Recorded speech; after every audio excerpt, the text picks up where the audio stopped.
Hi there, I'm Stephanie Shanti and I'm going to tell you about the QL or Quadratus Lumborum today. So we've got a few ways we can work. I'm going to show you where it is on the skeleton and we can find it in ourselves. And then I can show you a few ways to stretch it, so that to lengthen it. Passive stretching, so without any gravity, just letting it lengthen. Also eccentric contraction, so that's lengthening it against gravity. I can show you how also to strengthen it. Now often it's one-sided. We'll have one side that's really tight and one side that's really kind of longer, maybe slack, depends. And so it's really useful to kind of know and feel in yourself what's going on. So Quadratus Lumborum is called the QL and it's a lower back muscle. So where we find it in the body is here at the base, at the lower back, and it's kind of on the side. So on the back of the body, so this is the back, this is the front, this is Colin Robinson, my friend. On the back of the body, you've got a group of muscles called the erector spinae muscles sitting on the back of the body, kind of going, you know, there's groups of them and they fan out, but they basically go from the iliac crest here, which is the back of the pelvis. Those are your bones that you feel kind of behind the waist. They're quite high up, they're higher than you think. This is the iliac crest, part of the back of the pelvis. And these erector spinae muscles go all the way up, even to the back of the head, the bottom of the back of the head there. So on the back here are the erector spinae muscles, and underneath the erector spinae muscles we'll find the QL, Quadratus Lumborum, and they're kind of what we call lateral stabilizers. So they're more on the side of the body. So the QL joins underneath the erectors, they join the bottom rib to the iliac crest, and they catch hold of these side knobbly bits, which are called the transverse processes of the lumbar spine or the lower back. So they're kind of on the side and they're underneath the erectors, and then at the front here, the front of the spine, so if you looked right through him, through his muscles and his organs, you'd find the front of the spine. You've got the psoas protecting the front of the spine. So the psoas on the front, the QL on the side, and the erectors on the back form this kind of three pillars of stability for the lumbar spine. So QL goes from iliac crest to the lower ribs, and it catches hold of the sides of the vertebrae there. So you can imagine then, I'll put him down now, you can imagine that there are two pillars joining the bottom ribs to the back of the pelvis. And if I had my pelvis a little bit kind of out of whack, maybe I always cross one leg over the other, or I'm always hanging around with a baby on my arm, doing the washing up, stirring the pots, or if I'm waiting for a bus and just kind of like laying into one hip, you can imagine that both of those pillars, the QL pillars from the ribs at the top to the iliac crest at the bottom, maybe one gets short and one gets big. So if I've got like a little bit of a wonky pelvis, you can imagine that sometimes our pelvises go, one hip moves forward, one hip goes back, and in that case the QL kind of stretching like that. So all sorts of things often will be highly asymmetrical. Most of us are asymmetrical, so you might find that one side is kind of tighter than the other. So let's have a little palpate and see if we can find the QL on ourselves. So you're going to go to the back and kind of, you can have your hands on your hips like this, you know, it's hard to see where my hips are, but I've got my hands on my waist, like I'm just holding your hands on my hips. And what I'm going to do is I'm going to flip that handhold, so my thumb is at the front and my fingers at the back. So now I'm kind of holding the top of my pelvis, which kind of feels like your waist, but that is actually the top of your pelvis. And you can bring the fingers towards each other, the fingertips towards each other, and find some of your spinous processes or your knobbly bits on your lower back. So what you then do is you kind of dig your fingers in and you'll drag them about halfway towards your waist, and then kind of start to press your fingers in as if you're going directionally in towards the spine and down underneath the layers. And there you'll find some sort of edge. You might not feel it really hard now. You could swap that out for a thumb and start to kind of dig in. What I'm trying to do is I'm trying to get underneath the layers of the erector spinae. So if I think that my QL is sitting there on the back, but my erector spinae are on top, so as I palpate, I move my fingers out and then I try and kind of get them in. So you might have felt something then, especially on one side. Some people can feel it straight away. You might not have felt something, and that's where the balls are going to come in handy. So what we do is, you could do it one at a time, but it's easier to do it with both. You're going to place the balls underneath your body together, and if they're together at the back of my body in the deepest curve of the lower back, then I know if I'm in the deepest curve of my lower back, I know I'm in the right area, and the balls will superficially be pressing on the erector spinae muscles. And then we're going to take them out a little bit, and then we're going to try and angle our weight on the ball so that the ball can creep underneath the erector spinae muscles. So we have these balls, we place them together, and then we lay back on them. And sometimes this is enough. I'm already feeling quite a lot, because if your lower back is tight, then chances are it's not just the QL, but also the erector spinae muscles, all of the muscles around there are feeling tight. But this would be you feeling the erector spinae muscles, and even that, because the QL are underneath that, we need to sort of be able to soften them a little bit. So with the balls close together, you can just do some windscreen wiping with the knees, and maybe you'll already feel that one side is quite sore or tight. We don't want to feel any pain. You can always put something soft on top of these balls. If they feel a bit too hard, you can just pop a blanket over them, that's fine.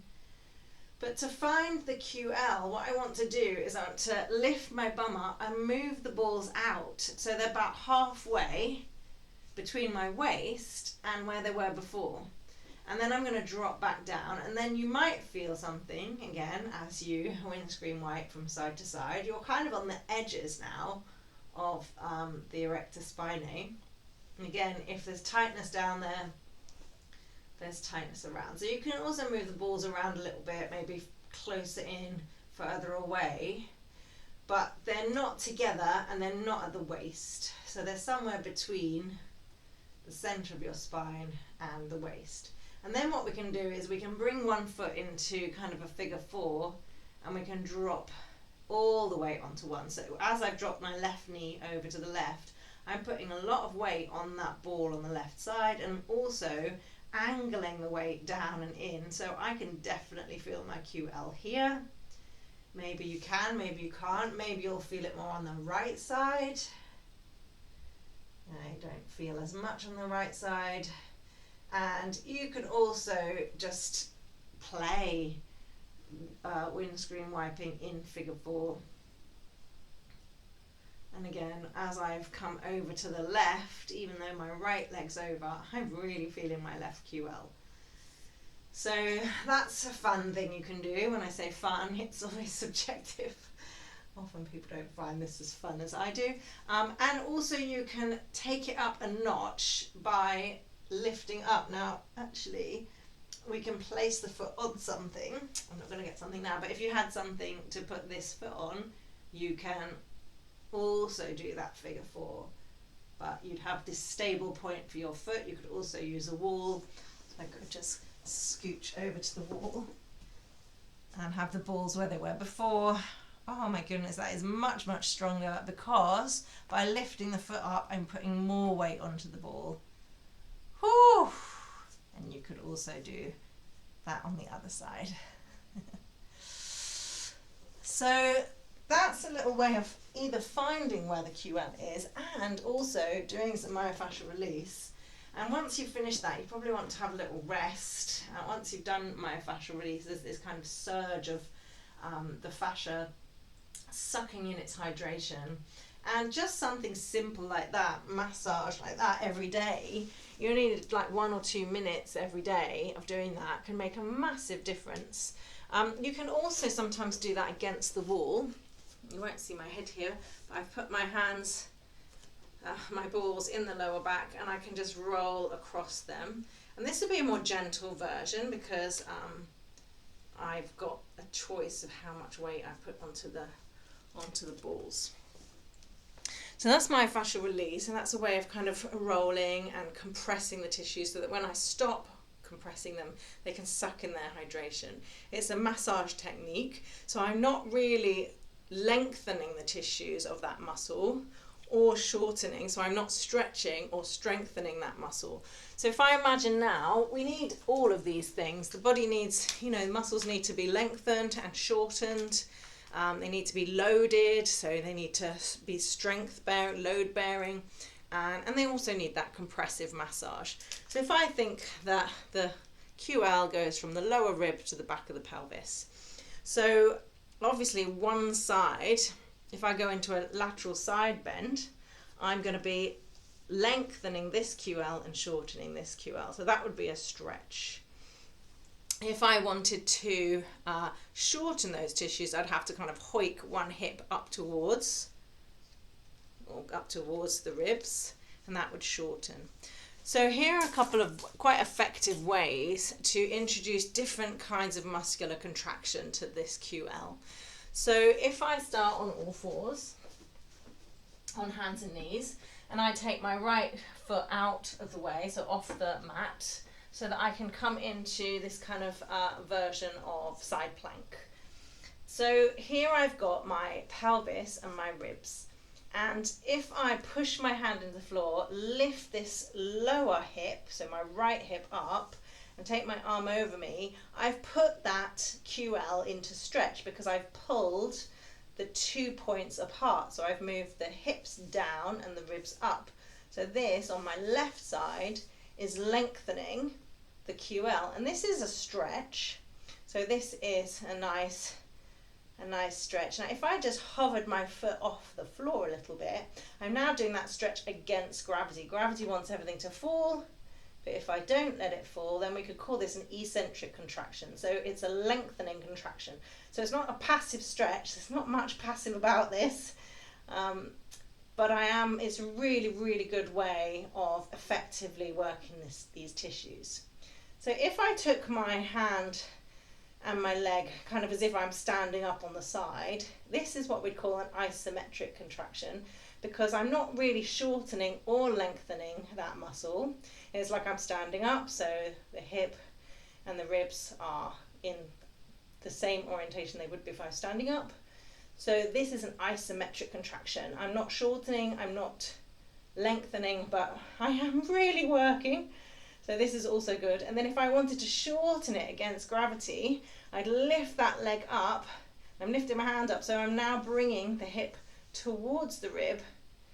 And this is a concentric contraction. So this is what we'd call strengthening. They're all strengthening contractions. So this is shortening. This is not shortening or lengthening. This is lengthening. And all of those contractions are going to make my QL really strong. And then the final part of the puzzle is a passive stretch. So a side bend where I'm kind of really resting is nice and passive. You're lengthening the tissue, but you're not making it work against gravity like when I lifted my foot up in that side plank. And the best way, the most effective way of performing passive stretches on different muscle groups is definitely the yin yoga method. We take the body into a stretch, we move the bones. It's all about the bones and the joints. So I move the ribs away from the pelvis, and I then rest the muscle in that passive stretch, and I hold for 1 to 3 minutes. So a really nice way of affecting a passive stretch to the QL, I'll do it on the left side again, is to start on the floor. I'll move both legs to the right, so I've pulled the left hip away from the left ribs, and then we can even pull the upper body over to the right as well, so then I've moved the left ribs further away, and you're only going to 60%, so you can come back a bit. You don't have to go to your full capacity.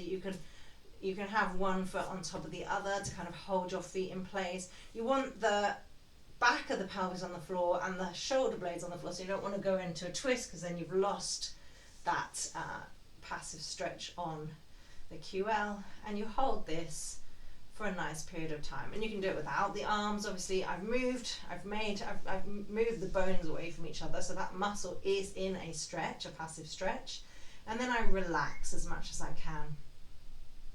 And that would be what we'd call banana asana or crescent moon in yin yoga. So we've done passive stretching where I have lengthened the tissue and I'm relaxing completely.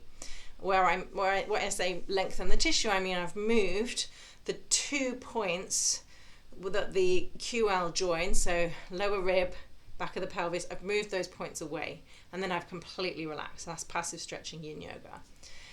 I did an isometric contraction where I didn't move the pelvis towards the rib or move the pelvis away from the rib. I kept them in line, but I kept it very active because I did it in a side orientation. That was my side plank, as if I was standing up, just in one line.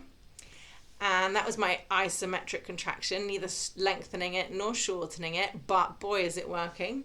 I did an eccentric contraction, which is lengthening the tissue, as in moving the ribs away from the pelvis, but against gravity. So it was still working. It wasn't passive. It wasn't relaxing.